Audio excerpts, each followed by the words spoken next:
If you're interested in like software engineering and stuff like that, there's a huge market in educational software if you understand how education works, because the stuff like Panopto and even Canvas is designed by people who are really good at software stuff, but who don't understand how education works.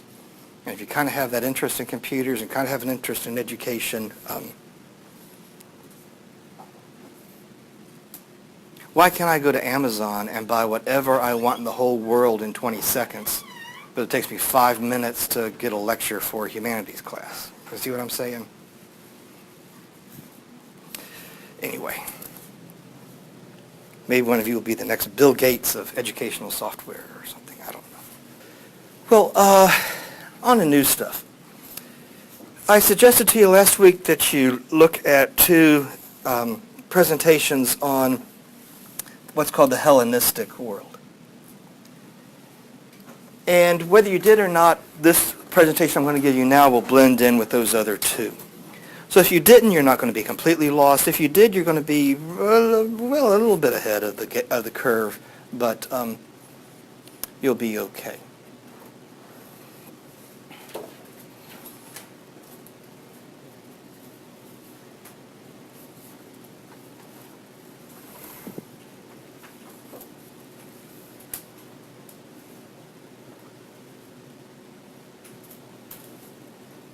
Eventually, you're going to see the word Hellenistic up there.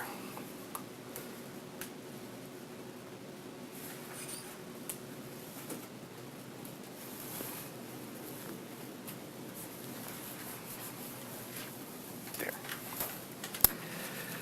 There's a slightly more detailed and I think a little bit more helpful explanation of that word Hellenistic in the first Panopto presentation on the Hellenistic world.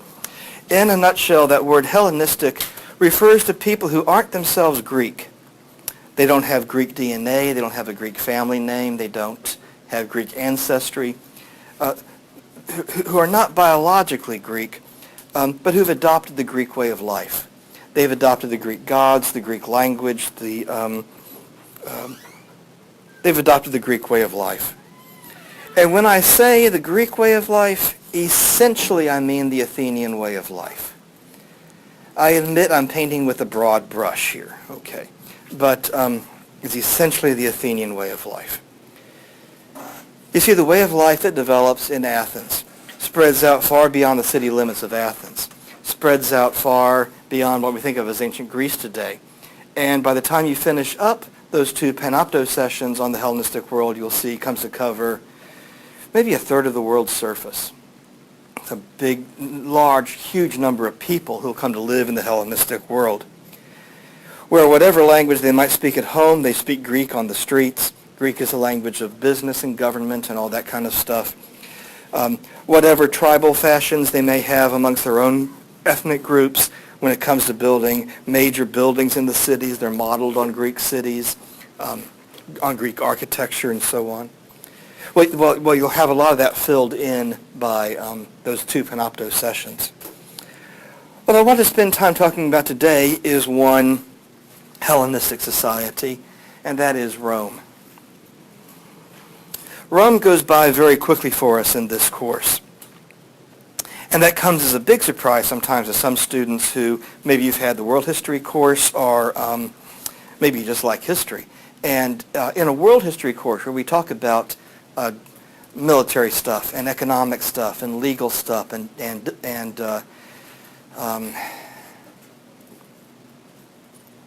all that kind of thing, then you would spend a long time talking about Rome.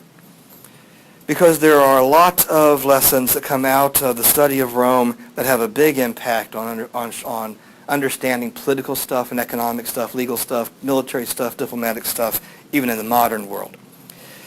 But in this course, where we focus on culture more than we do on the social science kind of things, like military stuff and economic stuff, Rome goes by pretty quickly.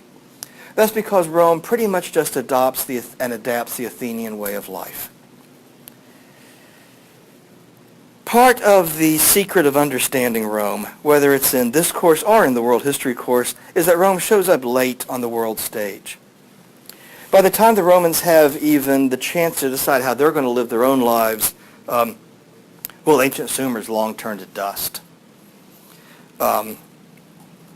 Ancient Egypt's been going full bore for 2,500 years, maybe a little bit longer. Athens has been going great guns for almost 1,000 years. About 800 years, okay. Rome shows up very late on the world stage. And the Romans know that they're late. They show up late to the party. They're late to the game. And as they look around the rest of the world, they realize that a whole bunch of people have come before them, and a whole bunch of people have accomplished a lot more before they even showed up. The Romans even know there are latecomers to civilization in Italy.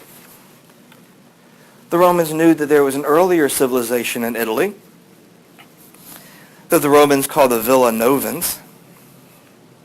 That comes from two Latin words. The Romans spoke Latin. I know you knew that. Villa has to do with city life. Nova means new. You may have known that. And so these are people who got the new idea for building cities in Rome. The first civilization in Rome, what the Romans called the Villanovans. Just like we can go to Italy and dig down in the dirt and find Roman stuff, the Romans could dig down in the dirt and find Villanovan stuff. We know that the Villanovans were a civilized people. They lived in cities. They had a written language. But we don't know very much about the Villanovans because no one can read their written language today. There are very few examples of it, and nobody knows how to decipher the characters. Nobody understands how to read the Villanovan language. So we don't know very much about them. We do know that at one point the Villanovans were defeated, invaded by a civilization that moved into Italy from the north, a group of people called the Etruscans. The Etruscans were a civilized people. You know what that means by now in the course. They lived in cities. They had a written language. But again, we don't know much about the Etruscans because nobody today can read the Etruscan language. We've got more examples of the Etruscan writing, but still not enough to really make an ability to be able to read it. And so we don't know very much about the Etruscans. We know that, at least from the Roman perspective, the Etruscans were kind of harsh, dictatorial people to the people they conquered. Because at one point, one city in Italy declared its independence, we would say today, fought a revolutionary war, we would say today, to gain its independence from the Etruscan Empire. And that, of course, is the city of Rome.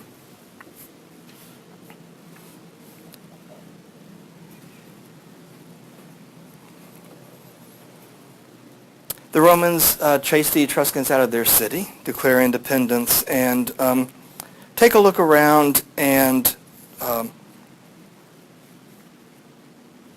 looks like everybody else is way in advance of them.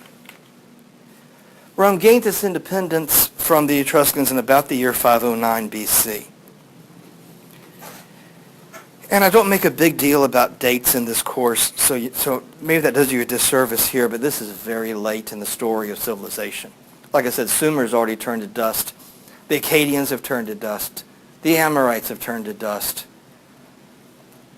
The Israelites have been crushed and led off into dispersion and exile. I mean, this is late to the game. The Egyptians have been going full bore for a little over 2,500 years. 509 BC is only about 100 years before the birth of Socrates, and Socrates is coming in towards the end of the Athenian golden age. So this is late to the stage. And as the Romans look around, they're really impressed with what they hear about what's going on in Mesopotamia. They're impressed with what they hear going on in Egypt, but they're really, really, really impressed with what they see going on in Athens. And the Romans, knowing that they're late to the stage and having this kind of cultural low self-esteem, will pretty much just adopt and adapt the Athenian way of life. I'm going to give you two examples of how Rome becomes a Hellenistic society. One of the first things the Romans have to do when they realize they have the ability to design their own way of life is they have to figure out how they're going to run their government. How are they going to exercise politics within the city? Now, they're really impressed with Athenian democracy. They like the idea of democracy. They like the idea that the citizens have the power, that the people have the power. They like that idea. But they also see some problems with democracy. Remember, in a democracy, every citizen votes on every issue. You remember this from, 3 lectures ago, maybe 2 lectures ago. Every 10 days, the assembly meets on schedule. The mayor of the city gets up, goes through an agenda. Are there any other issues we need to discuss? And on each of these issues, on the mayor's agenda or from the floor, whatever the majority of the citizens say is what's going to be done. That's how democracy worked in Athens, pure democracy. As the Romans looked at Athenian democracy, though, they saw some problems. For one thing, just physically, democracy was impossible in Rome. That's because even at the start of the story, before we have the spread of Rome across a big part of the world, the population of Rome is much, much, much larger than the population of Athens. Athens is really a pretty small city when we look at it. Rome is a very large city. There isn't any way to get all the citizens, even those who care, to show up for the assembly in one place because there's so many of them. And even if you could get them all in one place, there wouldn't be any way for people at the back of the crowd to even hear what the arguments were about and what topics were being discussed. They wouldn't even know what issues they were voting on. They wouldn't have access to the same arguments. They wouldn't have access to the same information. They wouldn't have access to hearing the same facts that they need to make a reasoned decision. And so just from a physical standpoint, the Romans see a problem with democracy. But the Romans also see another problem with democracy, and that has to do with the ideology of democracy, the political ideas that go into a democracy. When I introduced the concept of a democracy to you in this course, at least, I know you'd already been familiar with it. In this course, I told you that Americans in general like the idea of democracy. We like the word democracy because it sounds fair. Politicians use the word democracy a lot because it sounds nice and fair. From the Roman perspective, though, the way the Romans looked at things, they thought that democracy was inherently unfair. Again, from one perspective, democracy looks fair. You get together all the citizens who care about the issue. Some people don't care about the issue, so who cares what they have to say about it? Everybody gets a say, everybody gets a voice, everybody gets one vote. At the end of the day, you count the votes, and whatever most people want to do about it, you just do it. But from the Roman perspective, this was inherently unfair. I mean, if you think that democracy is fair, ask Socrates, right? If 51% of the people in the town you live in want to kill you, they just kill you. It doesn't exactly sound fair. The Romans had picked up on something that a later French political philosopher, a man named Alexis de Tocqueville, and you don't need to worry about getting that name down. Unless you're really interested, I'll give it to you at the end of class. Be happy to do that. Tocqueville visited the United States right at the time that the United States was becoming the United States, and writing in abject horror that America would adopt democracy as a form of government, wrote about what he called the tyranny of the majority. Sometimes democracy is defined as majority rule. And the way that Tocqueville and the way that the Romans saw democracy, that means the dictatorship, the tyranny of the majority. Because in a democracy, the majority of the people boss around the minority of the people. If the majority of the people want to do something, the minority of the people have no rights to object to it. In extreme cases, the majority of the people can just decide they want the minority of the people to do all the work in town, to in fact become slaves. And what can the minority do about it? The majority gets to boss around the minority, and, well, from the Roman perspective, from Tocqueville's perspective, that's just not quite fair. But then, on the other hand, they like the basic idea. They like the basic idea of democracy. The power comes from the people. Power comes from the citizens. They like that idea. And so they take the idea of democracy, they think about it, they puzzle over it, and eventually they come up with a form of government that they believe will work for their situation, what they call the Roman Republic.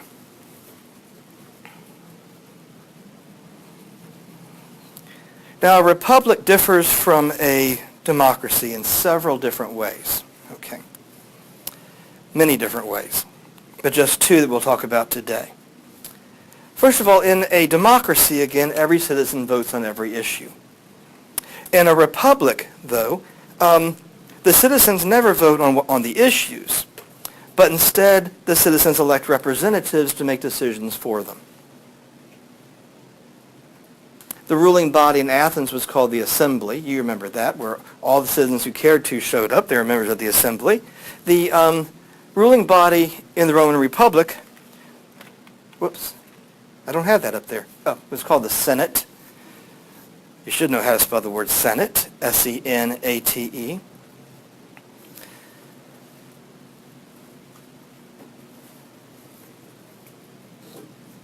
Every once in a while there's an election, and citizens who want to serve in the Senate will run for office. On election day, the citizens gather in their precincts and decide who's going to represent them in the Senate. And then you have a smaller body that can meet and everybody can hear the arguments and work out deals and whatever to run the city. So structurally there is a difference. But there's also a difference in the ideology of a republic as opposed to a democracy. In a democracy, again, it's whatever the majority of the majority of the citizens want to do, that's what gets done. In a republic, it simply doesn't matter what the majority of the citizens want to do. It's completely irrelevant. It doesn't matter. This is something, by the way, that Americans don't like to hear about their form of government, that it doesn't matter what public opinion is. It doesn't matter what the polls say. What matters in a republic is what the law says. Sometimes a democracy is defined as the rule of the majority. In that context, a republic is defined as the rule of law. What matters is not what the majority of people say. What matters is what the law says. And I have to say, just speaking for myself, which is all I ever do, just speaking for myself, I have to say, I'm much happier living in a republic than I think I would be in a democracy. Because I think if I were living in a democracy, I would have ended up like Socrates a long time ago.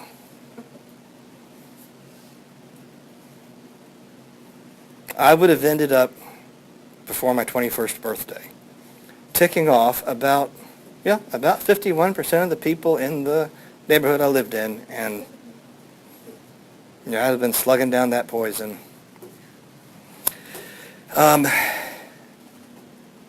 But I don't. It doesn't matter what public opinion says. Just imagine, I've got kind of a long day today, but let's imagine I get home tonight and from work and I go in the front room, I turn on the TV, and the TV comes on, and it comes on to WCJB TV 20 Night Beat, their evening news show. And I go in the kitchen to grab a beer out of the refrigerator, and I'm just reaching in the beer when the TV comes on, and the news anchor says, our lead story tonight is that the Ocala Star-Banner has conducted a survey of Marion County residents, and 53% of Marion County residents want to kill Dr. James Manley. I say, what? Come around the corner and I look, and there's my picture up in the key over the little reporter's head, and I'm like, what in the world? And all of a sudden, I'm like, what? There's a knock on the door. I said, what in the world? And I go to the door, open it up, and there's the sheriff of Marion County. And he's got the newspaper in his hand. And he says, oh, hi, Mr. Manley, I was just driving past your house, and I remembered this newspaper story here. So, I don't want to get your carpet all messy, but if you step out in your front yard, I'll just go ahead and shoot you out here. I'm going to say, no, it doesn't matter. No. Okay. Now, it might be very significant that 53% of the people in the county that I live in want to kill me. Okay. I maybe should take that under advisement. Maybe I should do that Socrates thing and examine my life. Why am I ticking off so many people? Okay. Okay, that's a good question, all right? Why do I tick off so many people? That's a good question. I might want to check out a book from the library on good manners or something like that, But it doesn't matter because they can't kill me. I guess they could, but they're not supposed to. What if 80% of the people in the county I live in want to kill me? They still can't. I might want to move, but you still can't. We got this law thing. You can't do it. Look, if you want to kill me, this is what you got to do. You got to start talking about the issue. That's the first thing you got to do. You got to start talking about the issue. You want to kill that guy? Oh, man, I want to kill that guy. You want to kill that guy? Man, I want to kill that guy. You want to kill that guy? I want to kill that guy so bad he dies from it. You want to kill that guy? Oh, man, I don't even know who that guy is. Oh, man, wait till I tell you about that guy. You're going to want to kill him so bad. And you get out in the community, you start talking about it. Then you get some organization, okay?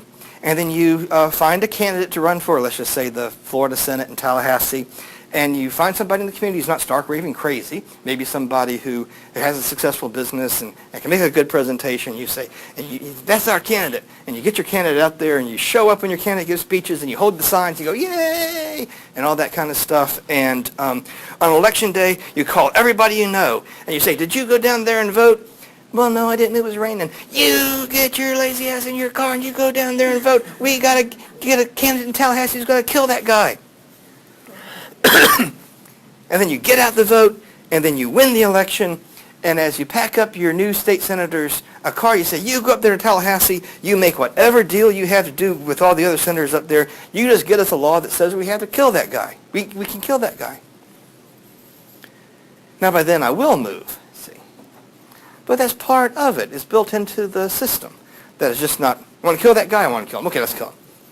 Well, if you want to kill that guy, then you got to get involved in the law. You got to work to change the law, and then you can accomplish the goals that you want. Because if the Athenians had to go through that process, maybe they would have just given up and said, well, he's kind of annoying, but, that's what politicians don't want you to know about how our form of government works. Every politician says, if you elect me, I'll go change everything. It doesn't work that way. The citizens have to get involved in the process to work to change the law. All right. That's the serious part there. Well, I think these differences between a republic and a democracy are important. And they are interesting. And certainly in an American history context, they're very important. It surprises some students to learn that the Constitution of the United States bans democracies as forms of governments in states. If a city wants to be a democracy, that's fine, but if a state says we're going to be a democracy, there's a big problem. I think these differences are significant. But in this course, I'm much more interested in what they have in common. Because what they have in common, in a cultural sense, is much more important than the political stuff. And that is that power comes from the citizens, power comes from the people. Whether that power is expressed directly and immediately on every issue by the people in a democracy, or whether it's expressed indirectly through representatives and very slowly as a process of changing the law is begun and completed, then one way or the other, ultimately, people have the power, the citizens have the power. And in a cultural sense, that's much more important than the very important and significant political differences. Culturally, what they have in common is much more important. So there we see Rome taking an idea out of Athens, democracy, not really all that happy with it, but adjusting it, working with it, and figuring out how to take that basic idea, adapt it, and change it to where it will fit and apply in a new context. When it comes to Roman religion, it's a much simpler story. Rome just simply adopts Athenian religion.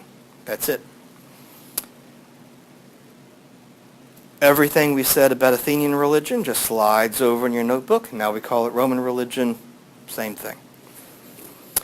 At the start of the story, the Romans had their own polytheistic religion with their own gods.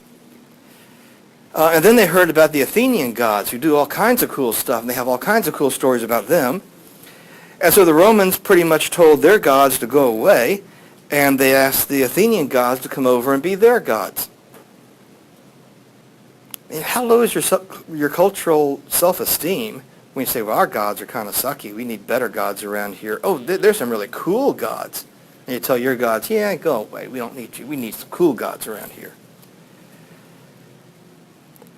It's not always obvious that to English readers that the Greek gods and the Roman gods are in fact the same gods.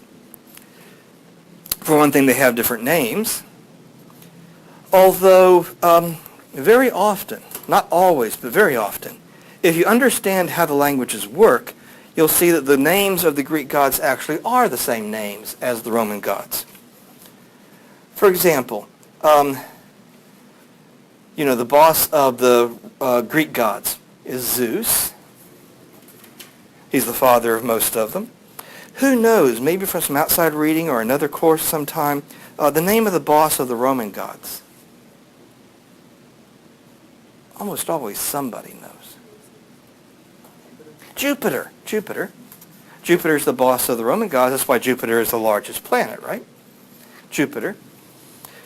Well, to an English reader, these certainly look like different names, but if you understand how the languages work, someone who spoke Latin, they spoke Latin in Rome, someone who spoke Latin who tried to pronounce this name Zeus would pronounce this as Jou.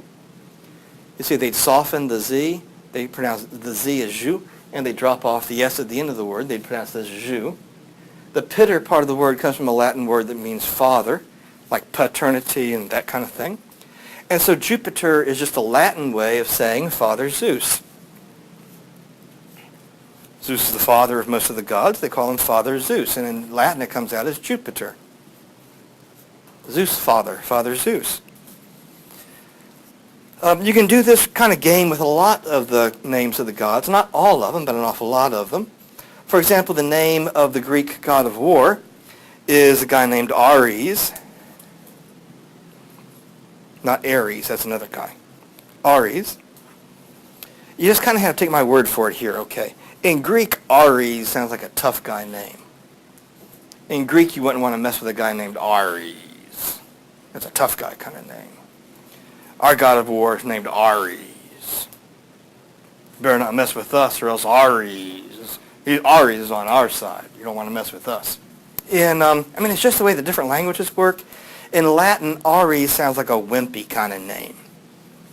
In Latin, Ares sounds like Ares, which isn't a great name for your god of war. Don't mess with us or else Ares is going to come down and mess with you. Yeah, well, guess who's on our side? Ares. What do you think about that? Not going to work, right? And so the Romans just put a big, strong M sound in front of Ares, and they call him Mars. Because in Latin, Mars sounds like a big, crazy, big guy kind of guy. It's just the way the different things sound in different languages, okay?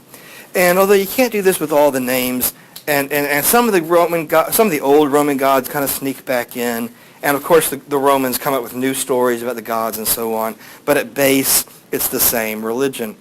So again, everything we said about Athenian religion just slides over your notebooks. Now we call it Roman religion. The same attitude towards the gods, that the gods are kind of silly and bad examples. That same little diagram I gave you works. Although the words are different because they're in a different language, but the theos thing becomes the deo thing in Latin. The logos thing becomes the ratio thing in Latin. But they're the same things, the same ideas, okay? Everything we said just kind of slides over in the notebook, and now we call it Roman religion.